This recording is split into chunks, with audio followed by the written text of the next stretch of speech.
This is going to be a video about getting 3D models, putting them into Blender, assembling them, and then making a render out of them.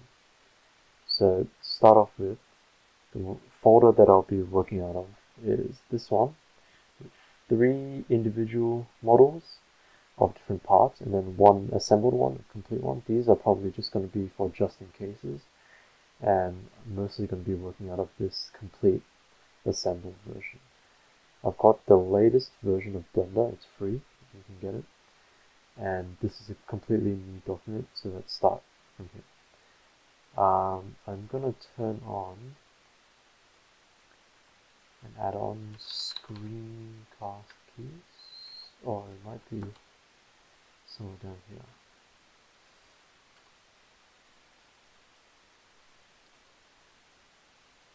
Oh, I don't actually have that, so I'll just be walking you guys through as we go along. X or delete to do the delete key to delete things, and we'll delete the cube and light source, and up here we'll change to cycle render, because that's the main thing we're going to be using. Drag this little triangle thing up and then down just to clear it, so we have this full 3D view.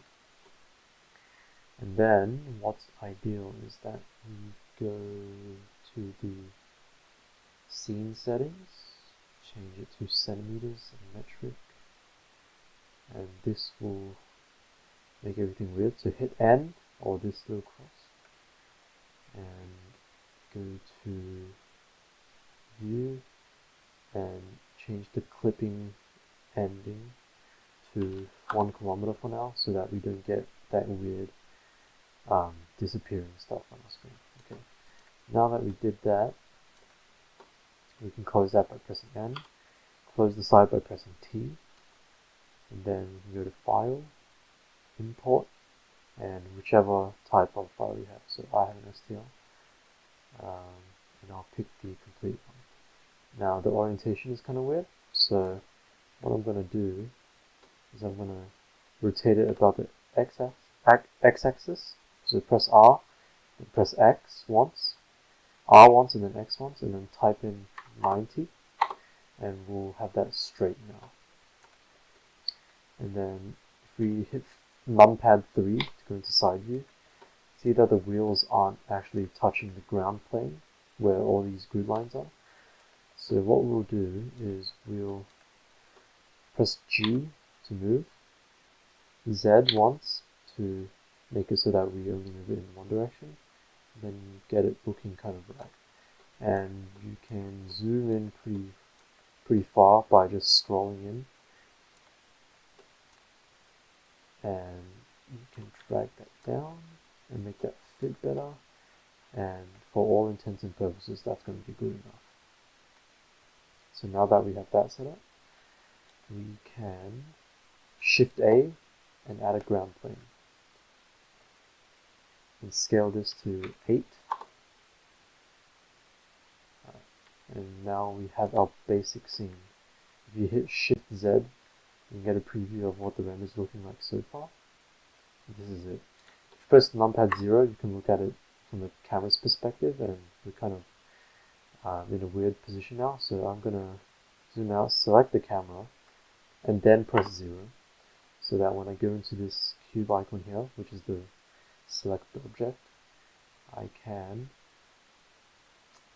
change these values. This is X, Y, and then Z location, so I can just move it around until I get an angle that I like.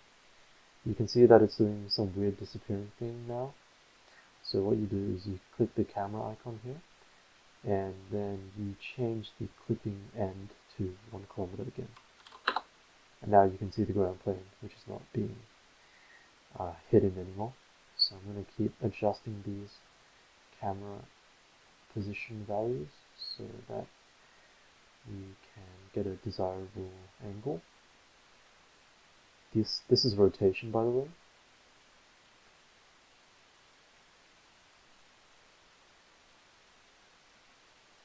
So I probably want it from a slightly more front on angle. so I'll change that. Actually more side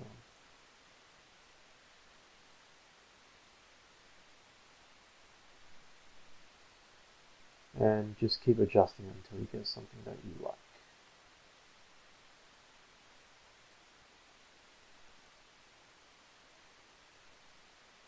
Alright, that's looking pretty good. And now that we have this initial setup, Control S to open up a save menu. Click the folder you want to save it to. So it'll be this one, and then name it.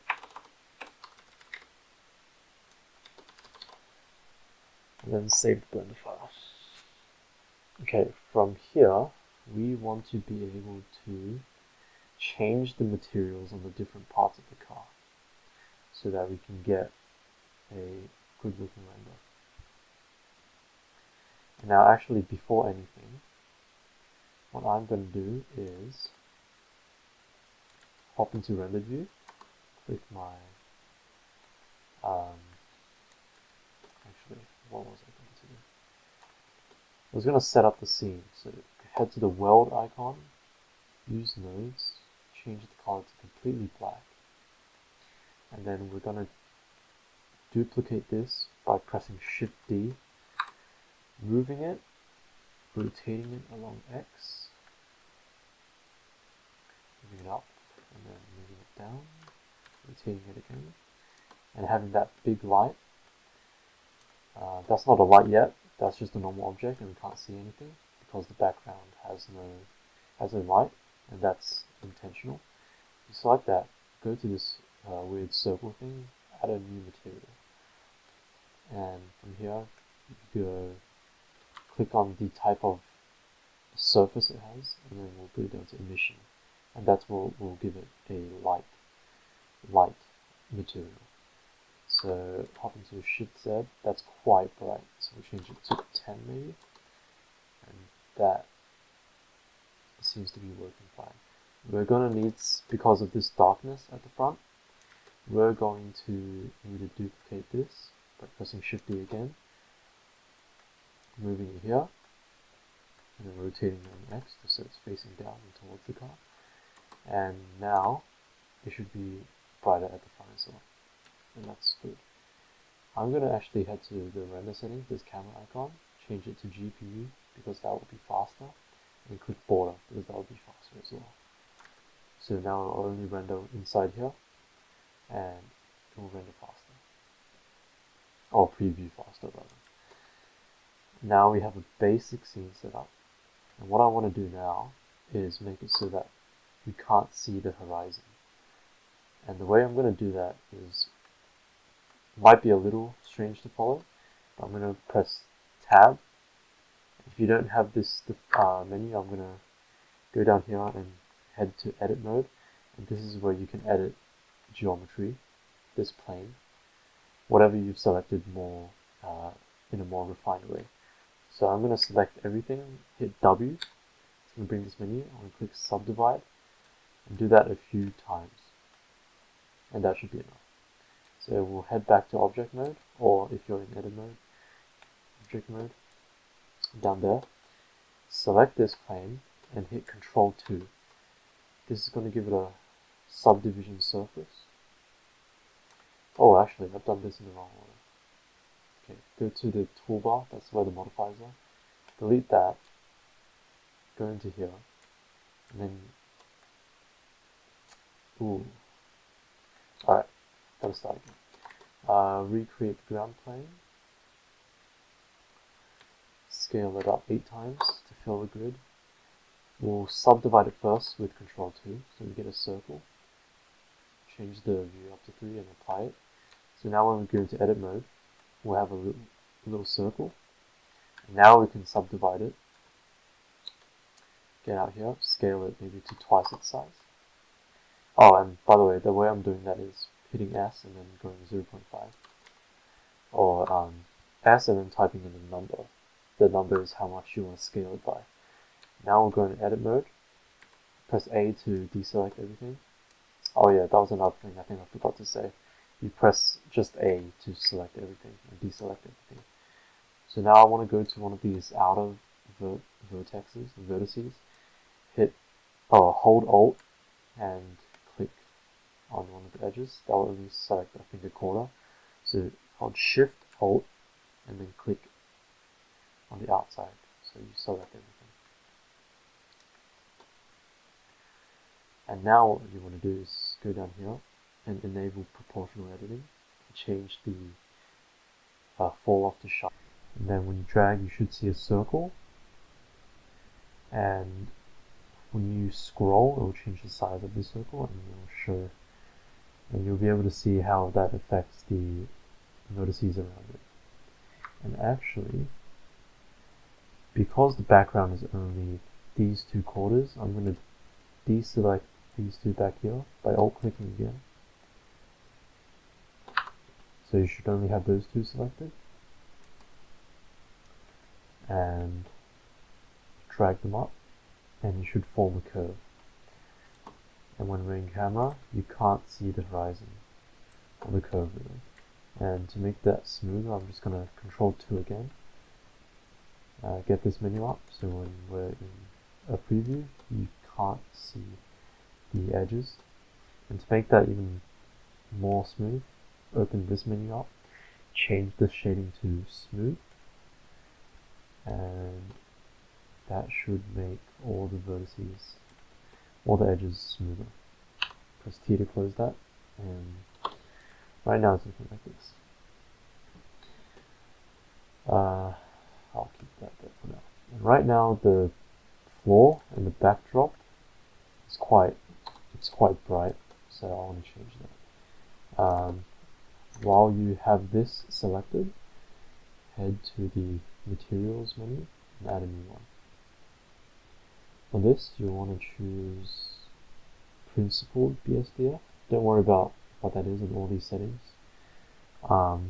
This is basically what you're going to be using for every material except for lights.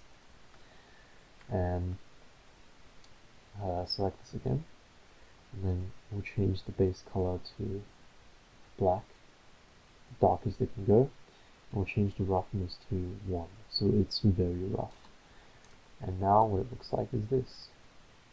Clean background, and I have a feeling these lights are still too strong, so I'll get out of this view. Select these, and since we duplicated them, they have the same material, and so we can just change them both. Change it down to a 7 maybe. Press 0 again on numpad, and this is looking maybe too dark now actually. I feel like the front lighting is fine, the back lighting might need to be brighter. So what I'm going to do is actually add a new plane, Shift A and then select the plane, drag this up, that is a decent distance, scale it a bit, doesn't have to be perfect, and then select the lamp material, just this white one. I'm going to name it actually lamp 1. This is ground 1, and back to the camera. That's way too bright, so we'll select that, and this little number here, 3, shows that number of objects that are using that material. So there's 1, 2, and 3 lamps right now. So if I click that, it'll make a copy of itself. So it'll make a lamp 2, so it'll be the same right now.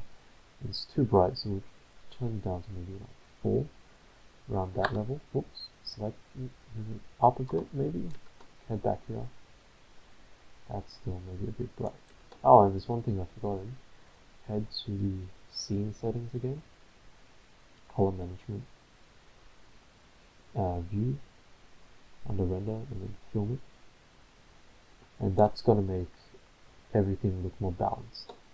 It was a bit bright before, and we'll change the look to medium high contrast to kind of just for that sharper look. So now it should look more balanced in terms of lighting. And now the side lighting is a bit lacking. The sides and the wheels are looking quite dim. So we'll take duplicate of this thing, Shift D, move it here,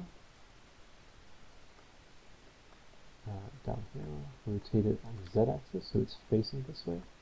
Now if we head back here, now it's brighter. And I might scale this down to make it less bright. And since that side lighting is still selected when doing the camera view, I can still go into render preview, press S and scale it and see the effect of that. So make it dim. If I drag it out, it makes it a lot brighter. And I think here is a good balance. So that's lighting sorted out. And we're gonna have to fix these later. If we run into lighting problems later, but this is good for previews. Back in the camera, that looks fine. Okay, and now the real hard work begins, or the annoying work rather. So we'll select the car body, and we really want different parts of the car textured differently. So we want the rear aerofoil and the front aerofoil and the wheels to all be white, and for there to be a big line down the middle. And the way we're going to do that, if we go into edit mode down here, or hitting tab once, if you don't have this pie menu, the pie menu is an add-on that you can get in user preferences add-ons. And if you look up pie menu, it'll be this one and this one. These two, I just have them both activated, so that's where you need to be going. Basically, if you press this down here to hide the hidden vertices, turn off proportional editing so we don't run into any problems. And actually it's still showing vertices through the mesh, so I don't know what's happening there.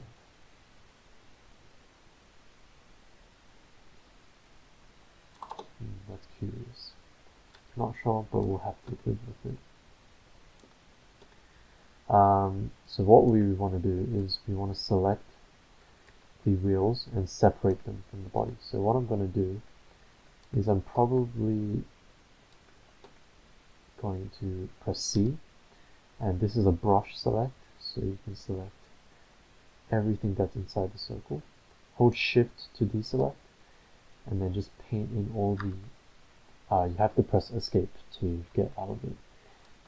And so you just want to be selecting all these vertices that are attached to the wheel. And here's where it gets a bit tricky. These vertices here. I'm actually going to hide this object up here, this line up here. I'll actually hide all of these for now,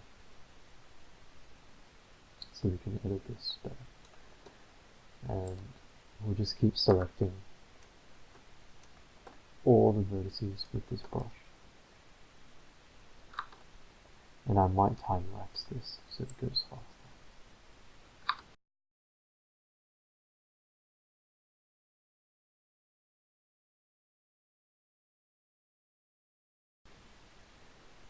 Okay, here where the geometry is tight, you're going to have to select one edge here, go up, select another edge while holding control, and that'll select all the edges between them. And that's going to be needed for tight spots like this where you're not really able to select the vertices here very effectively.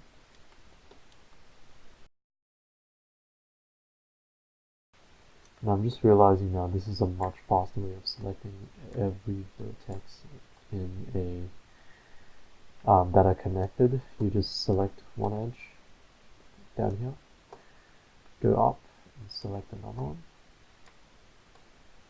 and you'll select everything in between, and you can just keep going like this, around and around, until now you have every wheel selected. Actually, I'm missing something, so select these.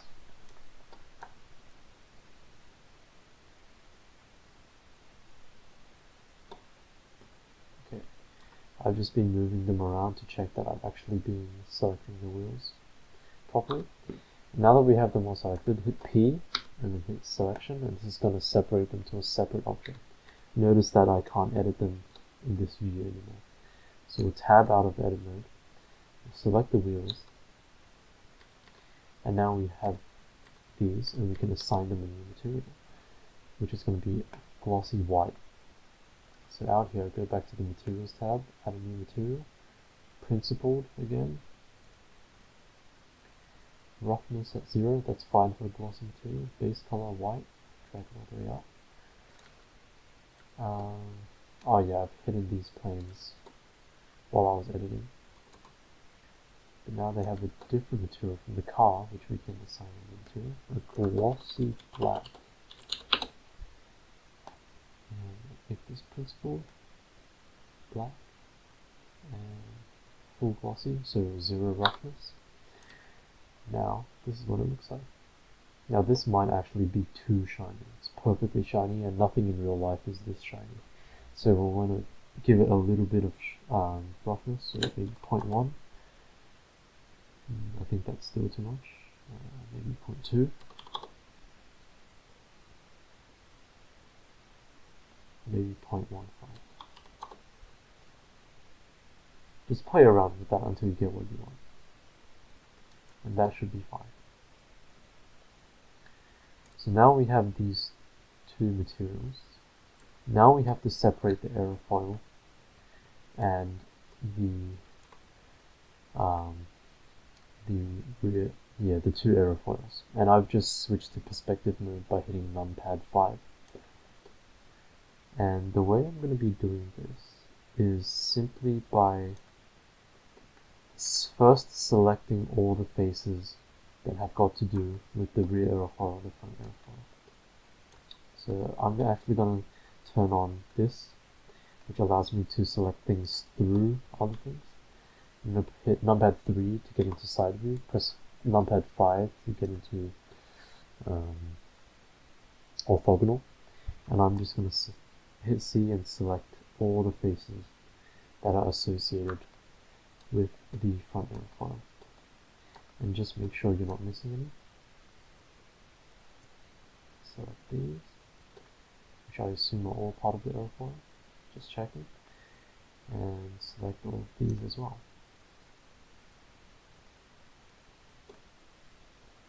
I may be missing 1 or 2.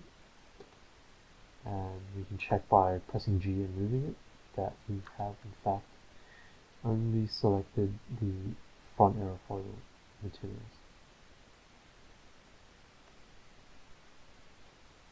And I'm going to turn this off just for clarity. Go to camera view, and there's actually these few faces that I forgot to select. And now that actually should be all of them, unless I've missed some here as well.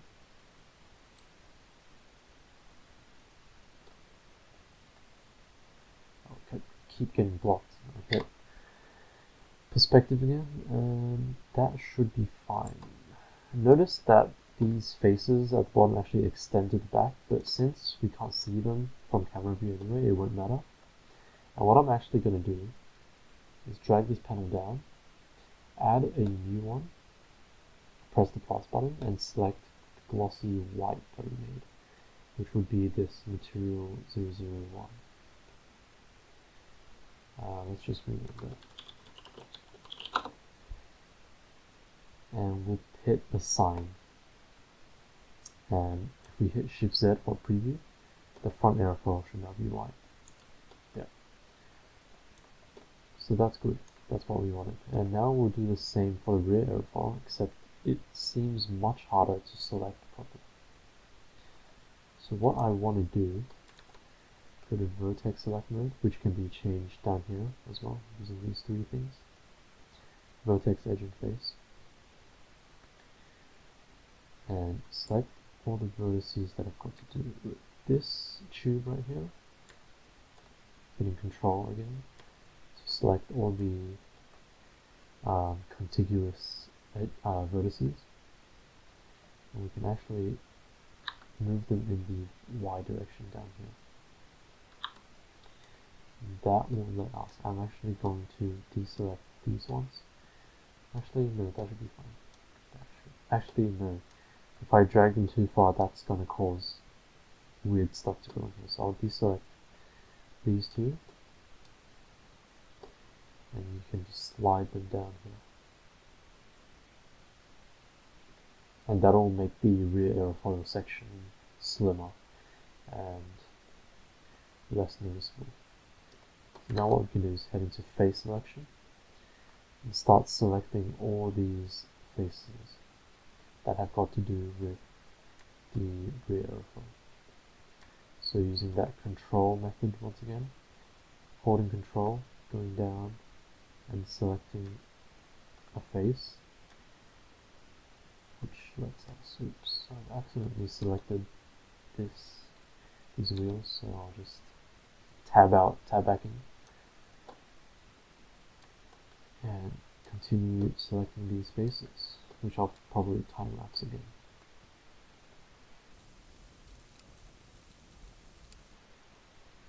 Sometimes these faces are too small to select using the brush, so you have to zoom in really far and get them. If you ever zoom in so far that you end up going inside the model, you can open the side panel on the right and change the clip start to as low as maybe 0.1 centimeters. And now you can go in slightly further without running into that problem.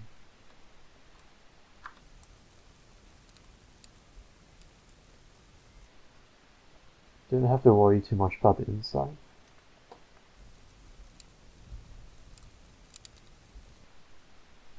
So now I think I've got everything selected that I wanted to. Actually, I didn't really select these parts.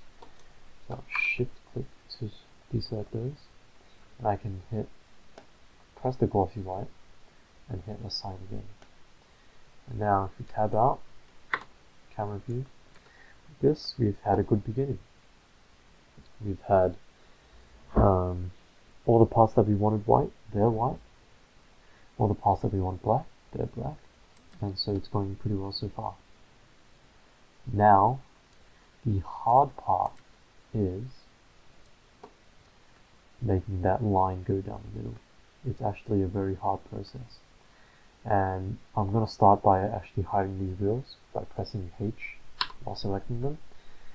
Going here, and because I've forgotten to do so before, I'll delete these rings that have been left over at the front from when I was separating the wheel from the main body. So I'll just select all of these vertices and just remove them. When you've deleted all of those extra ones and you've got this hole left over, just select the holes, the vertices that make the hole, and hit F, and that will make a face so that there's no hole remaining. I'll do this for this side as well. For these, I'll select the axle faces left over from the rear wheel. Oh, this is trickier than I thought it would be. Okay. Select the outer edges again then. Oh, that's not going to work either. So maybe I'll hit numpad 3 to side view, 5 for orthographic. Turn on this, I'll turn it off rather, so that I can select through mesh, and then I'll just select everything here. And actually this won't be seen, so I can just hit X and delete all of them altogether. And I'll fill this hole using the same method as I did before, and I can actually alt click one of these edges and press F this time.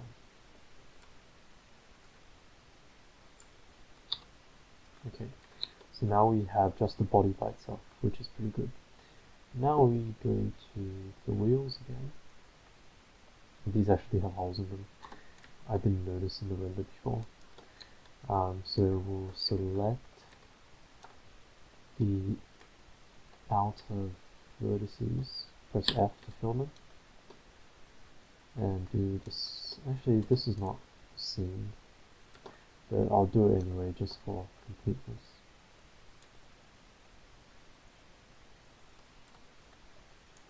And for the back wheel that's not visible, I guess I'll do them anyway. Actually, they seem to have been have their back faces kept, so I don't have to worry about this actually. And I'm going to go back into edit mode, and this is where it gets kind of hard. So we want to drag another window using these triangles, and we want to select the image editor, and we want to make a new image. Actually, we don't want to do that yet. We want to open Photoshop.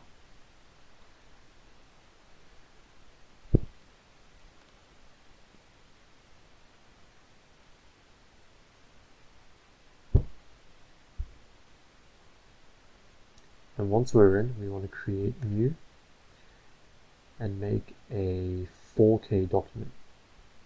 So that would be 4096 by 4096.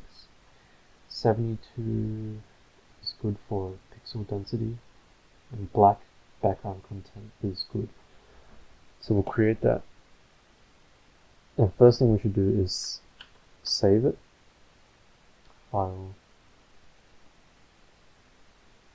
save as, and we'll first save it in Photoshop document form in our work folder,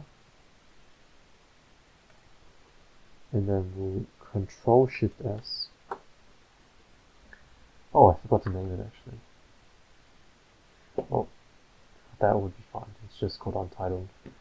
Control Shift S, and then select PNG, and then we'll make this the texture map. Car texture map. And I actually can't remember if that's saved in the same folder. Yes, it did. Okay. Okay. Now we have this in PNG form, so we can go to Blender. We'll press A to select everything. Press U, and then Smart UV Project. And this is going to give us basically a net of our car. And it's actually looking a bit funky now, but it's looking a bit different from what I would have expected. But if I hit just unwrap, okay, that's not good. Cube projection, that's terrible. I don't know what that is. And then we could unwrap normally, maybe. That's not going to do it. Smart UV project. Maybe change the angle limit to 45.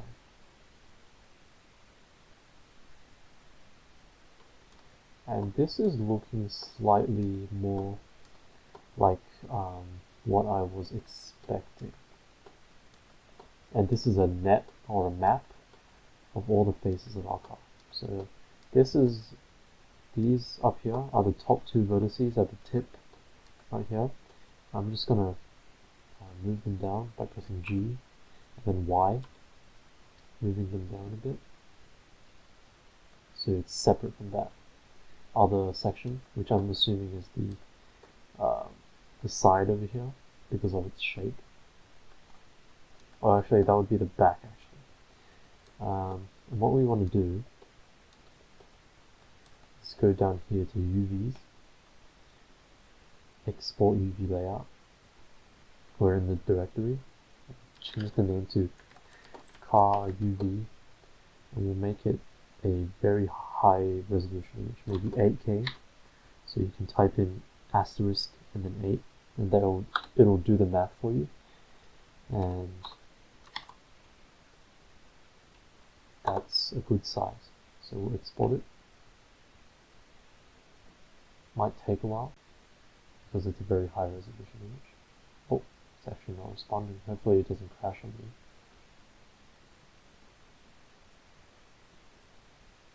Okay, luckily that didn't crash, so I'm just going to save now because that made me a bit nervous. Head back to Photoshop, Control O to open the car UV. It's very high resolution. V, Alt click and drag it up to another layer. If it would let me, why would it do that? V, Alt click, drag it here. It's quite large, so we'll want to drag it to that corner. Make it so that it fits. Oh, that didn't work.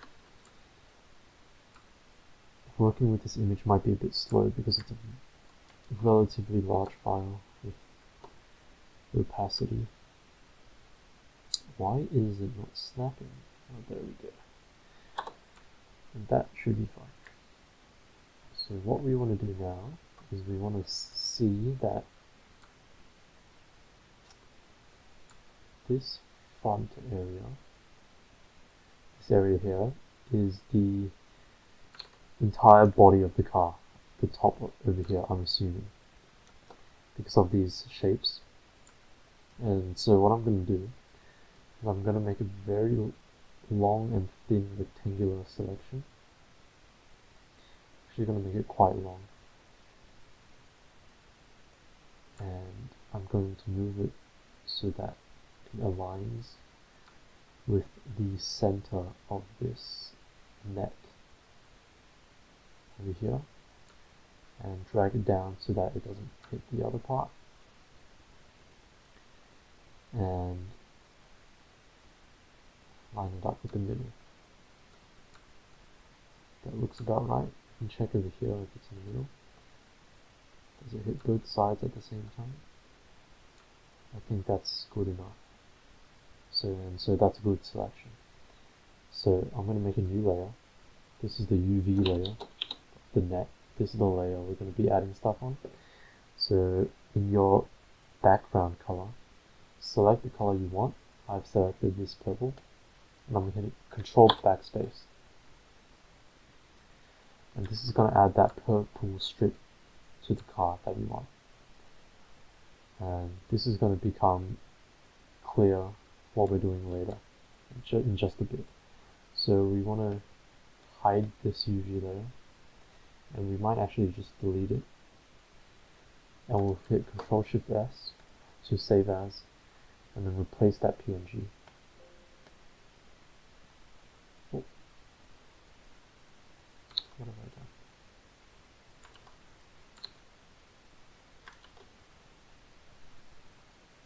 PNG.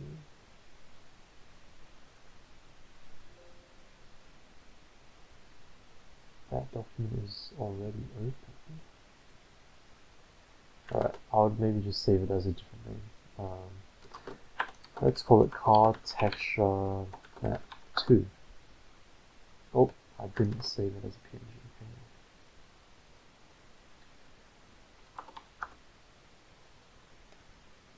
Now we go back into Blender and we'll open car texture map 2. Now we can see the car's UVs, or the net, against this image texture we just made. And in fact, if it doesn't fit properly, you can just move the vertices on the map down a bit so that it does fit properly. Check down here, that shouldn't really matter. It actually seems to be off center a bit, but this is happening all the way at the back where I'm not sure the geometry is has been correctly laid out anyway, so that's not going to matter too much. And now, actually nothing's happening yet. And the reason for that is when you go to Object Mode, and we want to go into the Node Editor. And this is kind of what I've been avoiding when I've been adding materials, but this is a more visual way of working with materials and the different ways you can edit them. So we have this selected, which is the glossy white, and we want to work with the glossy black first actually. So we'll Shift A, texture, image texture, and we'll open. Actually we don't need to open because we can just click this select the second texture map, connect the color up, and now when we render, we should have that purple strip down the center of the car. And I'm just going to check that it's been mapped properly in the center here.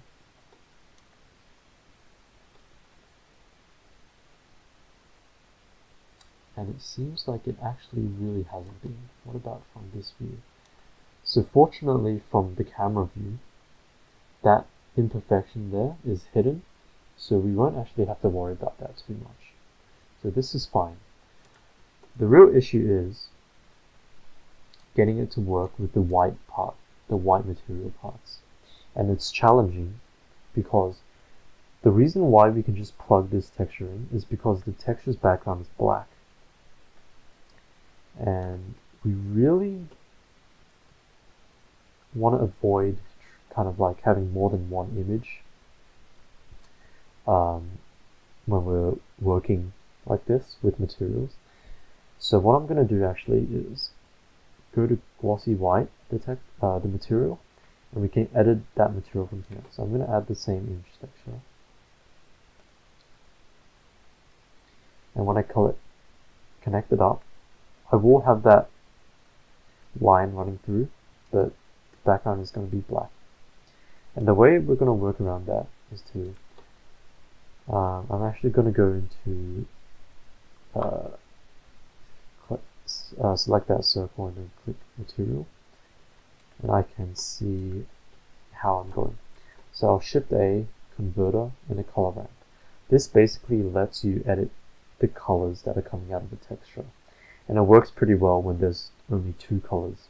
And in this instance, it's black and purple. So when you connect it up, it will look weird. And the way, I'm just going to keep playing with it until it gives me what I want. And what I want is that precisely. That I have a white background, this color, a white material, and then a purple stripe. And I'm actually going to change this black color to purple. And I can just eyedropper that material, drag it close, as close as I can, 0.001, that's quite close. And that will create that sharp transition between white and purple. And that's basically how we get that stripe going on. And now, I think most of the work is done. You can drag this back to cover me. Let this render run for a bit. Go to the render tab, go down to sampling and light paths. These are two big things that are going to affect performance. Drag that up. And for light paths, what we really want max is 4, and change transmission down to 0. Because transmission means for materials like glass, and we don't have any glass or transparency in our scene. Turn off these two, reflective and refractive caustics, and we can close that for now. That's going to improve our performance. And now here, for light sampling, we want to change this to 0, because the lower that is, the less of these kind of weird spots we're going to get. And for preview, we'll change that to 0, so it will just go unlimited. And for render, I know that 650 is a pretty good number to work with, and so we'll use that. What I want to do now is actually I want some rim lighting on this back edge over here. So what I'm going to do is duplicate this light, press escape, and then you can drag one of these down here, rotate it, just keep moving it until we know that we're going to get that light hitting the edge over here. And since we want it nice and sharp, we want the light to be sharp and not soft, so we'll scale it down. And this will produce a nice rim light on the back edge there. This is looking quite good right now, and I think this is where the tutorial can be wrapped up. There's a few things you can play with in terms of lighting. For example, you can change the color of the lights, which makes an interesting effect. I'm going to make a unique copy, call it color lamp 1, and we'll change the color to maybe purple to match the theme. That gives the back edge a purple glow, and maybe to contrast we can have this as a nice blue maybe. And actually I should have made a unique copy. So white again, make a unique copy, and then you can play with this however we want. And these are some lighting effects that you can achieve. But I think white works pretty well, just all around, especially with these kind of portfolio cover renders. Pure white lighting is going to work pretty well. And actually I'm going to change these down to maybe a 4 again, because it's actually quite bright. I might scale these down as well, just to reduce the brightness a little bit, because we really want this background to be as least reflective as we can. Let's scale them a bit more. This one might have to be moved closer in, and that's looking a lot better, I think. That's going to be it for this tutorial, I think. I'm just going to leave it at this, and I might have a completed render of this as we cut here.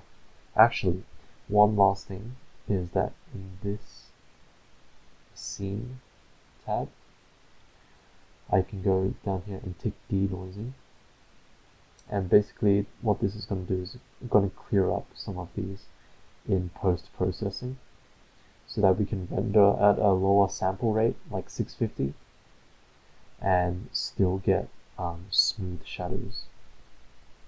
And I'm actually going to change this to 5 pixels. Maybe have it at 0.25 strength for these, and 0.4 for this one actually. And that's just to make it so that the processing isn't too harsh, and it doesn't remove the kind of hard edges that that we kind of want. And this is going to be it for this tutorial. Maybe see you in another video. I don't know if I'm going to make other ones, but yeah, there you go.